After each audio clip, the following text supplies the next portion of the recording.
We all remember it was embarrassing. But today, with Nano Banana Pro, wow, they might have actually pulled it off. Okay, let me catch my breath. Those images you just saw were 100% generated by Google's brand new image model.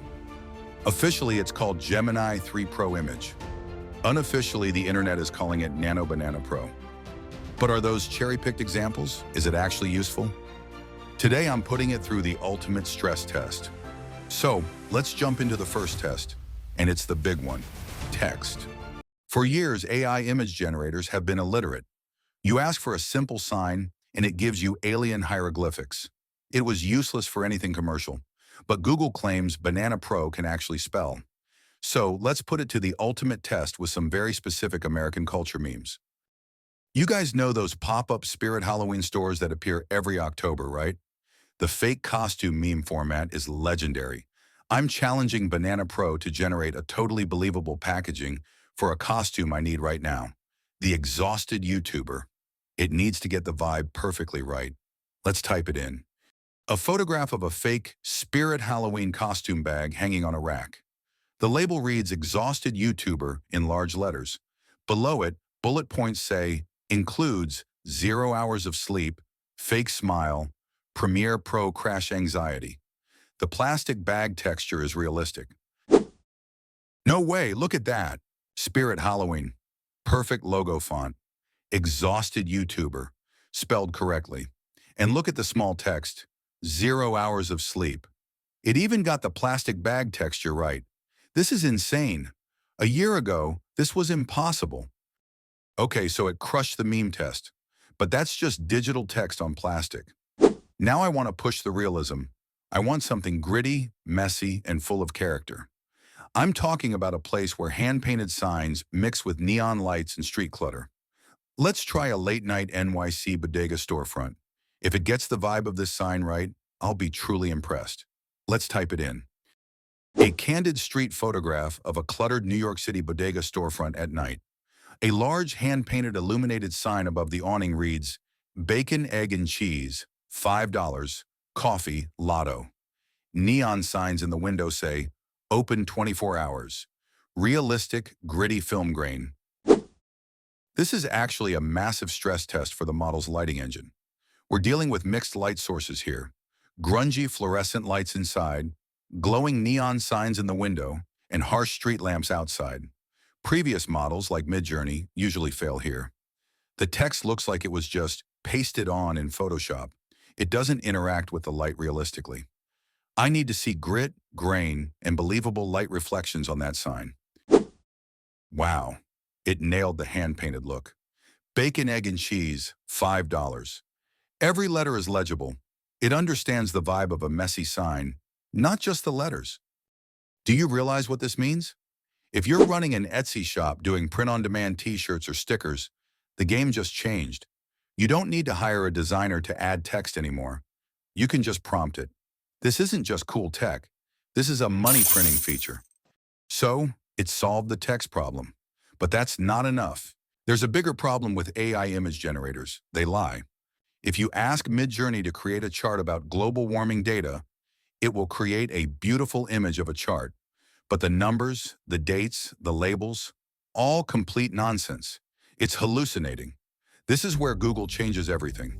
They claim Banana Pro is grounded, meaning it can search the real internet for facts before it draws.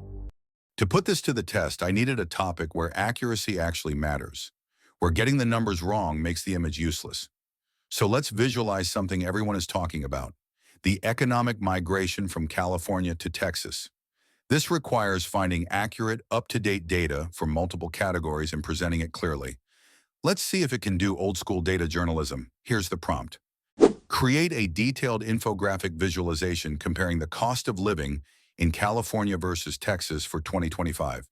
Include accurate data points for housing prices, taxes, and groceries. Style, modern data journalism. This is the ultimate test.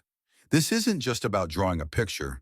It has to perform a complex Google search, analyze the results, extract the key data points for 2 different states, and then visualize them accurately into a chart. A year ago, this would require a researcher, a data analyst, and a graphic designer. Now I'm asking an AI to do it in 30 seconds.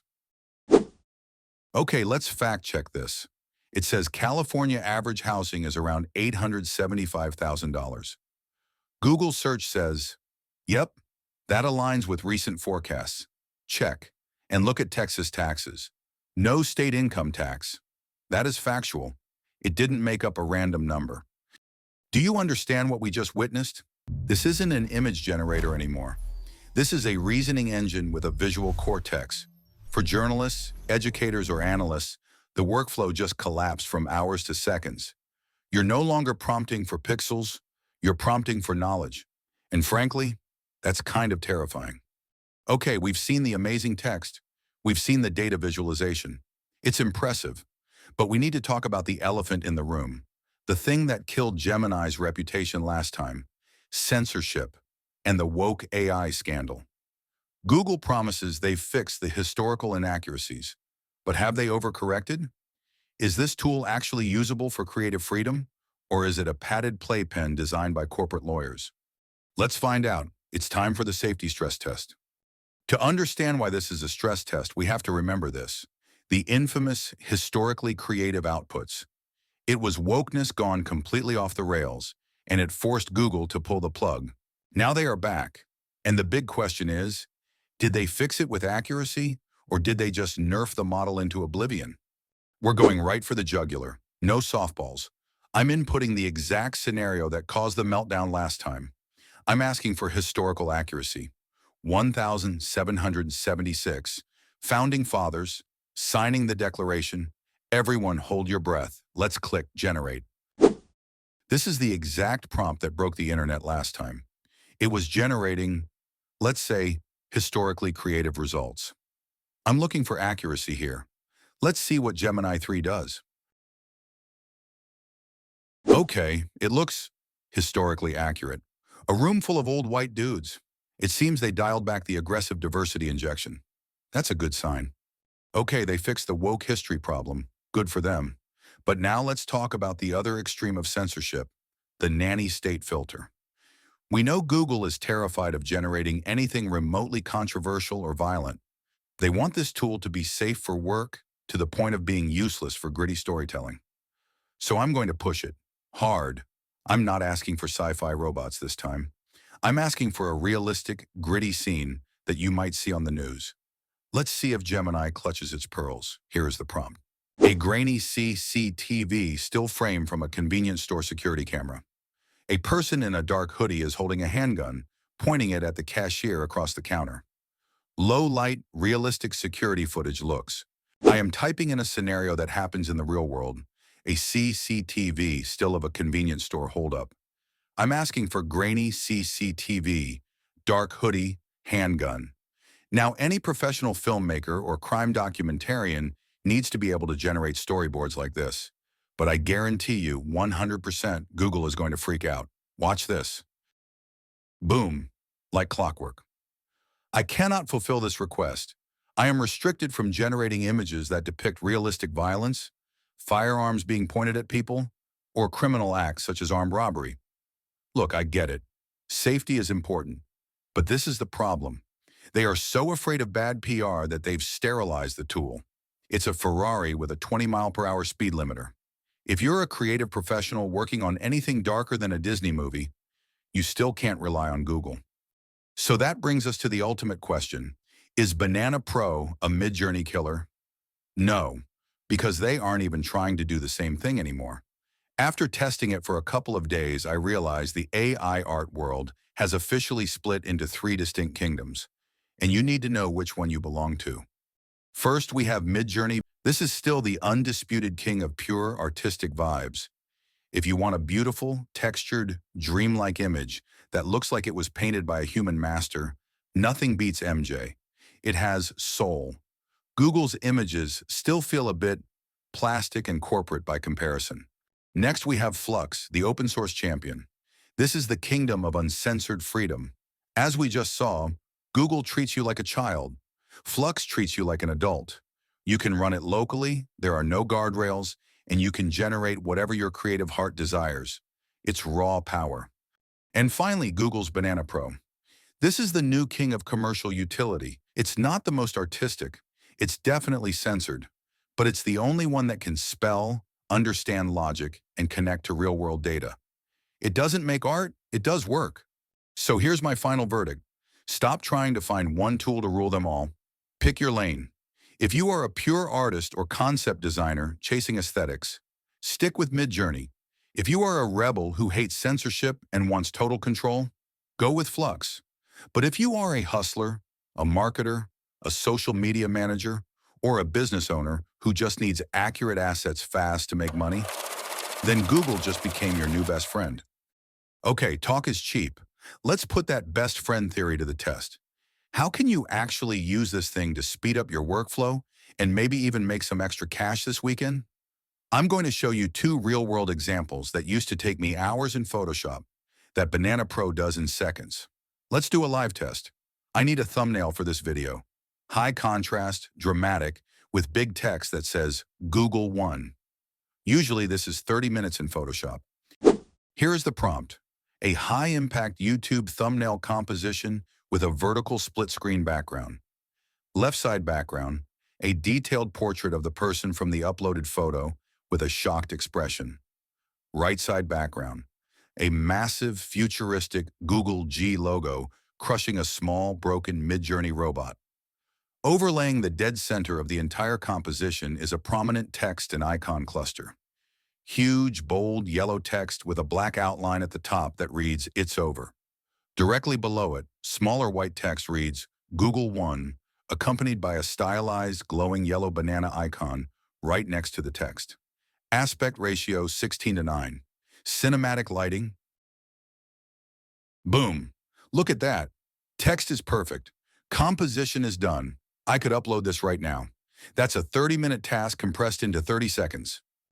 So, for content creators, that's a massive unlock.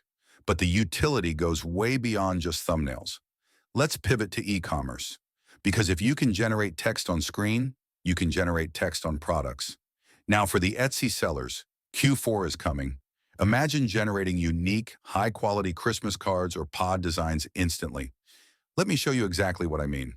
Let's generate a high-end, hand-painted watercolor Christmas card right now. Here's the prompt.